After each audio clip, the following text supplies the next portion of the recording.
হয়েছে।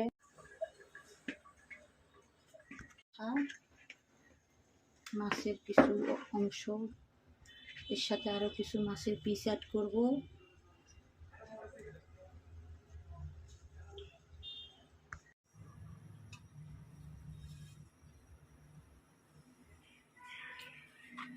পেস্ট, এখন দেবো পেঁয়াজ কাঁচামরিচ পেস্ট,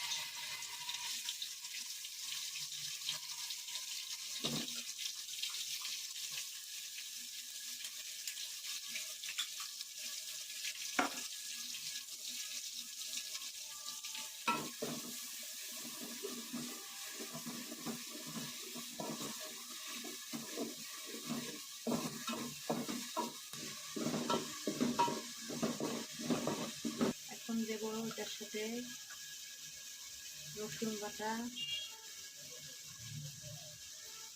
আদা বাটা একটু বেশি করে দেব।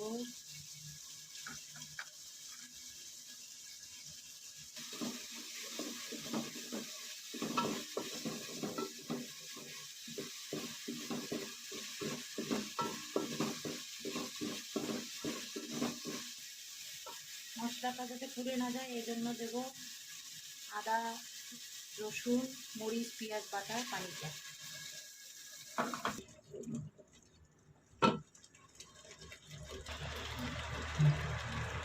এখন দেব লবণ, আমি আগে লবণ দিই নাই, এখন দিচ্ছি।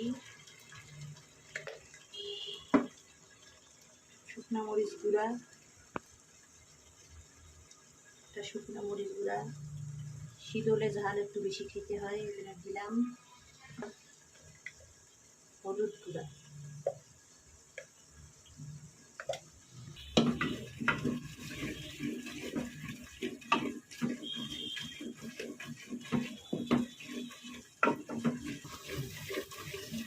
এখন এই মশলাটা একটু কষিয়ে নেব।